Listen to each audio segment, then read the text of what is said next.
Hello, my beautiful friend, and welcome back to another daily video. It's 2026.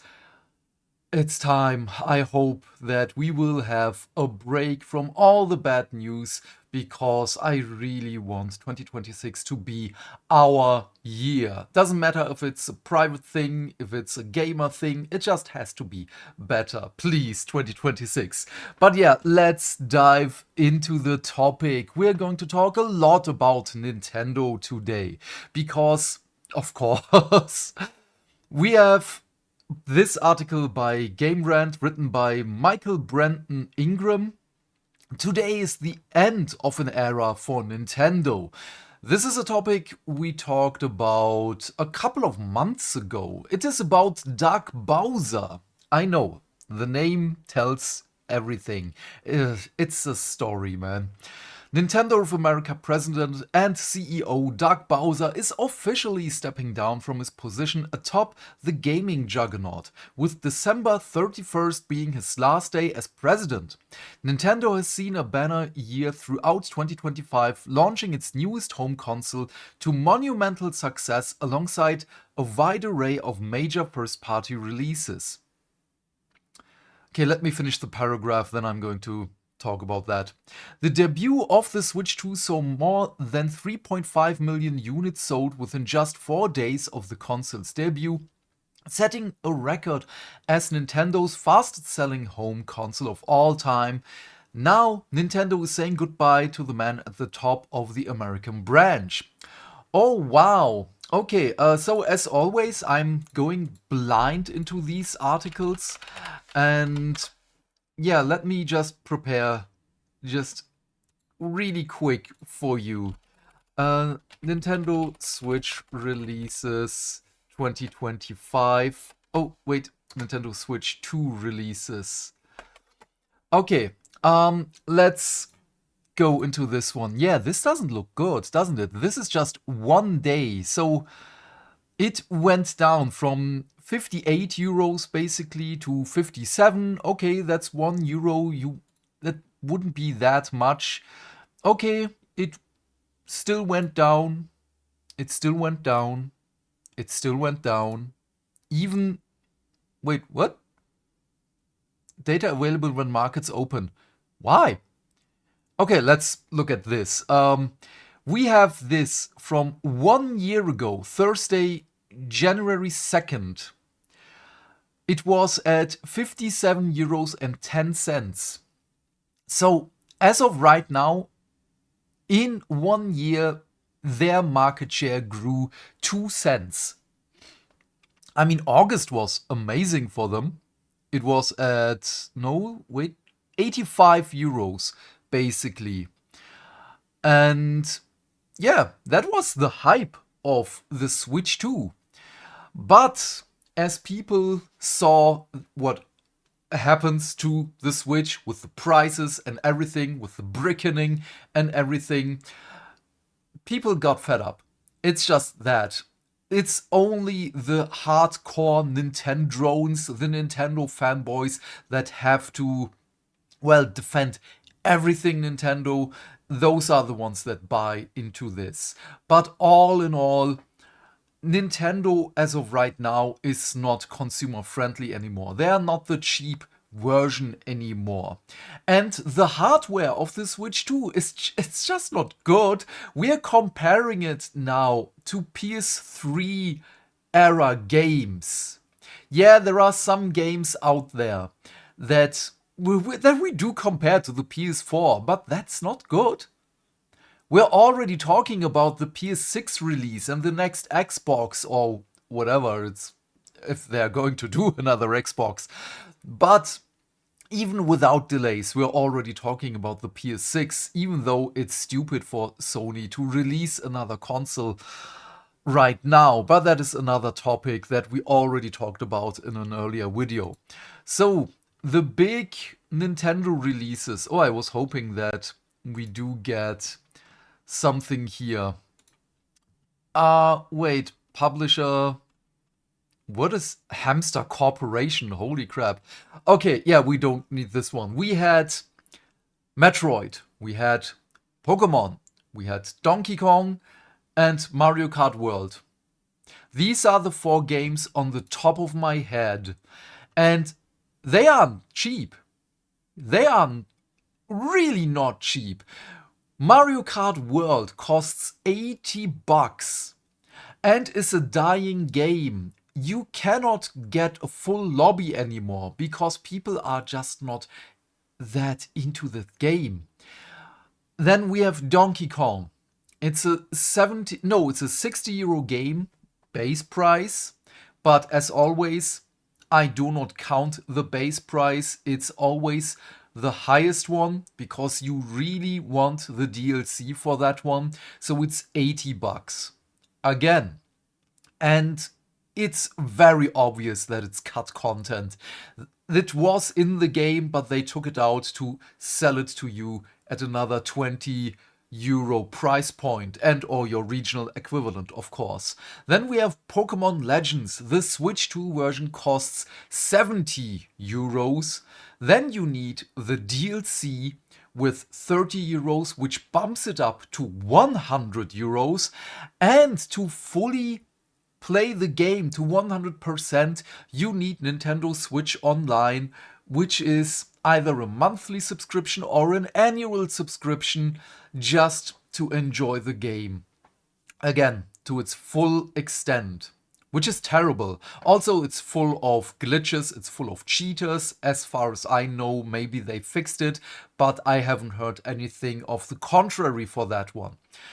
And what was the other game? Ah, yeah, Metroid, which is just, it's a slop game. It's just that. I'm sorry. I was really excited for Metroid. I'm not buying a Switch 2. I would have bought the game and played it on my Steam Deck. But that's a total different discussion here. Yeah, it wasn't a good year for Nintendo. It just wasn't. But we're going to talk a little bit more about that one in a moment. Doug Bowser first took over as Nintendo of America's president in 2019, following the departure of beloved Nintendo executive Reggie Fils-Aime. I miss Reggie, man. Doug Bowser is basically the polar opposite of Reggie. He will be remembered for the worst things here. Bowser had been with Nintendo for 4 years at the time he took over the presidency, first joining Nintendo of America as its vice president of sales and marketing in 2015. Doug Bowser was also seen as particularly amusing choice for the presidency among fans, with a plethora of jokes about the Nintendo president sharing his last name with the iconic Mario villain. Yeah, of course, it's fun. Now Doug Bowser is leaving Nintendo of America with its next in line already in place, and we already talked about her as well. Also, don't forget that Doug Bowser is basically the one who did a Pokimane with "If you're a broke boy, just say so," because he said, if you cannot buy a Switch 2, we have a cheaper version. It's the Switch 1. And then they bumped up the price of the Switch 1. Yeah, that's this guy. If you're a broke boy, just say so. December 31st marks Doug Bowser's last day as the president and CEO of Nintendo of America, confirming he will be retiring from the position. In an official statement from Bowser about his planned retirement, he calls leading Nintendo of America the honor of a lifetime and reminisces on his roots as a gamer playing the arcade version of Donkey Kong. So, is this the only game he played? This is a genuine question. I have no idea if he's a gamer. At least if he would be a gamer, the choices would have been better. Bowser cited the next generation of leadership as playing a major factor in his departure, feeling he's ready to hand off the reins of the company to incoming president Devin Pritchard. Satoru Shibata will also be moving into one of Bowser's executive positions, with the former Nintendo of Europe president taking over as CEO. Oh, interesting. I didn't know that one. Doug Bowser's replacement is one that already has years of experience as a Nintendo executive. Okay, are they going to talk about how she was in legal and how she was really instrumental in how aggressive Nintendo was? So Devin Pritchard was first joined Nintendo of America through the company's legal department, there it is, in 2006, working in multiple roles for the developer's American branch. Pritchard currently serves as Nintendo of America's Executive Vice President of Revenue. There she is. Marketing and Consumer Experience. Yeah, the consumer experience is terrible right now.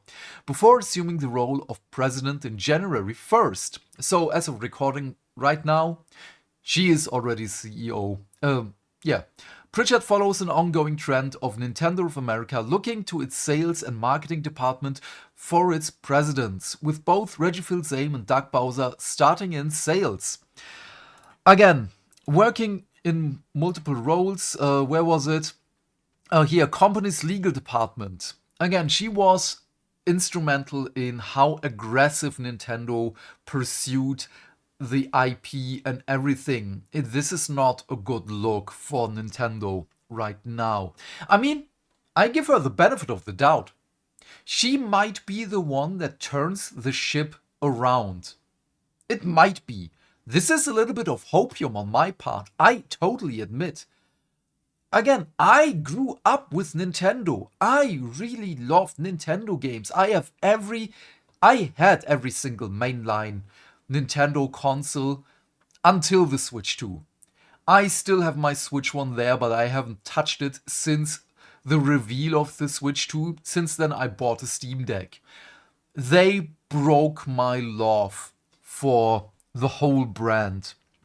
Devin Pritchard takes over at an exciting time for Nintendo. Yeah, it is a very exciting time. A very, very exciting time for Nintendo. Devin Pritchard will assume the role of president as Nintendo looks to maintain its strong momentum. Very strong momentum. From 2025, the Switch's two massively successful debut came with similar popularity for the console's flagship launch title, with Mario Kart World already selling over 9 million copies. Where does this number come from?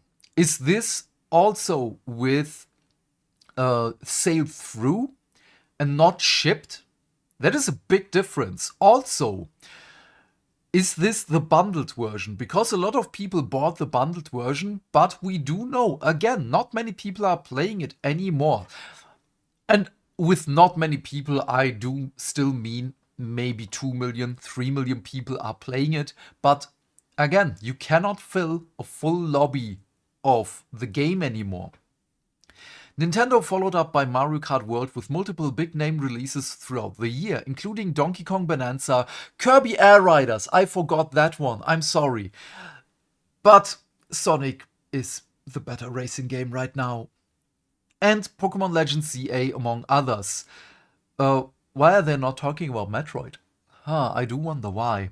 The launch of the console has already seen a plethora of high-profile ports, with games like Cyberpunk 2077, Street Fighter 6 and No Man's Sky hitting the Switch. Why are they not talking about the Ubisoft games? I do wonder. Nintendo and the Switch 2 should have an exciting year coming as well, with lots in store for fans throughout the first parts of 2026. What is coming in 2026? The Switch 2 already has some notable releases lined up for January, rolling out the Nintendo Switch edition of Animal Crossing New Horizons, so they're just going to re-release it like Skyrim, and Final Fantasy VII Remake Integrate, which is going to be really interesting on the Switch too, because of performance issues and so on. Nintendo has also confirmed a new Tomodachi Life game will launch in 2026. Yeah, we talked about that one yesterday. Alongside a cozy Pokemon spin-off with Pokemon Pokopia set to debut in March, which is also going to be terrible. Because it's a game keycard. Devin Pritchard will take over Nintendo at a peak for the developer, with plenty of fans excited about what's ahead for Nintendo Switch 2. Yeah, I know the joke is already a little bit used up, but it's time to switch to something else. I mean, the Steam Machine is coming out. It's just as simple as that. Or buy a Steam Deck. The Steam Deck runs exceptionally well with a lot of games. Games that I cannot play on my PC because driver issues or something else, or it's just because it's Windows 11, just play it on a Steam Deck. And you can play Nintendo games on a Steam Deck. And they run better. So then we have this article also by Game Rant, written by Sarah Fields. A brand new unannounced Switch 2 game from Konami was just leaked online. Okay, we're just gonna skim through that one. A new previously unannounced Switch 2 game from Konami has been revealed by way of a leak. While gamers have been surprised by a number of titles making their way to the Switch 2, in no small part due to the system providing its capability to handle more modern games. Does it though? This one may surprise due to the manner of the game Konami is creating. Konami saw a number of successes in 2025, partially due to its efforts to revive some of its defunct or neglected, oh my god, I cannot speak anymore, franchises. Over the course of the year, Konami released Metal Gear Solid Delta, with problems. Suikoden 1 and 2 HD Remaster? I do not know these games. Silent Hill F, which has a lot of problems. I did not like that one. The first original game of the franchise has seen in years and brought its Silent Hill 2 remake to the Xbox. Yeah, okay, let's skip this one. A new Konami game called Enchanted Wonderland has leaked by the way of the ESRB. While reliable game leaks have come from all over the internet and various sources, the ESRB is typically reliable because projects are listed there only after having been reviewed for their content. In other words, it's all but certain that the game it's not only in development, but it's also likely to be close to a full reveal. Interesting. Enchanted Wonderland has been rated E for everyone and is described as having mild fantasy violence. Okay. The adventure game sees players exploring a magical world to gather joy, to revive a theme park. Okay. Players are tasked with interacting with NPCs, learning magic, and playing minigames by way of theme park attractions like a UFO shooting minigame. Icaragua? Galaga? Other than that, the only clue the ESRB rating has provided is that the game will have some sort of multiplayer component, as it acknowledges that users may interact during the course of the game. Okay, curiously, not even a teaser about this game has been shared prior to now, and it's not clear when Konami may choose to officially reveal it. Okay, yeah, I don't care about that one anymore. Again, you will find the link in the description box down below. But we have this one here by VGC. We're not going to go into the articles, I'm just going to share the page with you. You can see where the money came from here. I hope Duskbloods provides a better From Software multiplayer experience than Elden Ring Night Rain did. Please don't forget that Duskbloods is a Switch 2 exclusive game. Oh yeah, there it is. It may not be the solo exclusive Switch 2 player wanted, but with Miyazaki directing it, it's an automatic most wanted. I mean, it's a FromSoft game. A lot of people love FromSoft games because they're great. But yeah, where does this come from? Because we also have, if Pokopia can successfully merge Pokemon with Animal Crossing, it could be absolutely huge. I mean, yeah, but from what we have seen right now, it looks atrocious. Pal Farm, the Pal World spin-off game, looks way better than this one. Also, Pokopia, the Pokemon farming game, it just doesn't look good. The art style, I mean, it's Pokemon, it's fine, it's good. Again, aesthetics are a deeply personal thing. If you like it, great. If you don't like it, it's fine. I like it. I mean, I grew up with it, but the game itself, we haven't seen that much, but from what we have seen right now, it just doesn't look good. And also, a better multiplayer experience than Elden Ring Night Rain did. Okay. Elden Ring Night Rain. About 82% on Steam right now, which is good. I mean, it isn't the best for a FromSoft game, but 82% is still good, and we have still a lot of people playing the game. I mean, yeah, you can obviously see the dips because of, yeah, I mean, New Year's, people are outside, probably doing stupid stuff, but it still brings in 85k, 86k, 84k, 81.5k, where was it? 80k, 71k players daily. And yeah, of course, here, New Year's. And if we go back, what was this? Forsaken Hollows. Oh yeah, of course, with an update, people are coming back. What was this dip? December 16th. What was on December 16th? Monster Hunter. Funny. Maybe. I don't know. For me, it was Monster Hunter. Yeah, but again, it brings in still a lot of people. People like it. And you can see how Nintendo tries to divert, or rather, make a new narrative. They have to spend a little bit of money on that one. Again, I'm sorry if there is no money behind this one here, that this is really coming from a place of love for the articles. It might be. I know I'm really mean here, just assuming that they got paid. However, we have a lot of things. We do have a lot of precedents where outlets were just paid to deliver a certain narrative. And I'm not going to lie to you. And as far as I know, I'm always speaking the truth, because I think you're smart enough to know what the truth is. Because I don't want to paint you a narrative. I'm just going to talk about what's real and what things look like. You can make your own decision. But again, we have other stuff like this. We talked a lot about this one since I saw it the first time. And there it is again, Tomodachi Life Living the Dream is just the sort of quirky fan service needed at the end of Switch's life. We also talked about that one. But yeah, Microsoft obviously did a little bit here with Fable's British humor could help to stay afloat, which is, that's not going to happen. I like British humor. I love IT Crowd. But no, this is not going to happen. Halo Campaign Evolved is already a rocky start.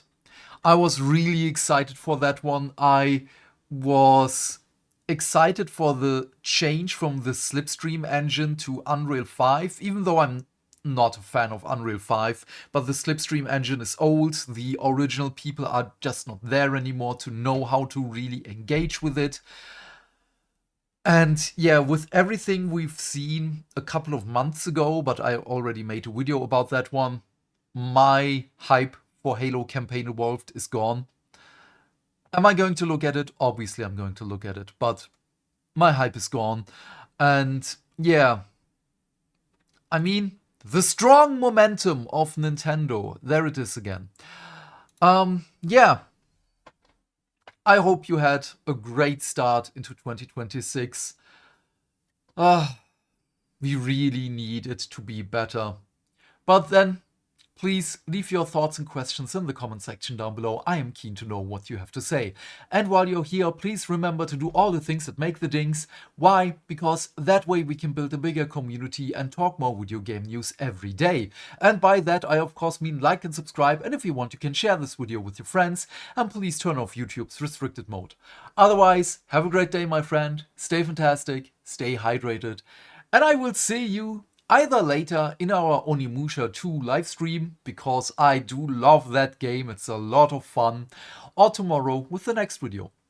Bye, bye, bye!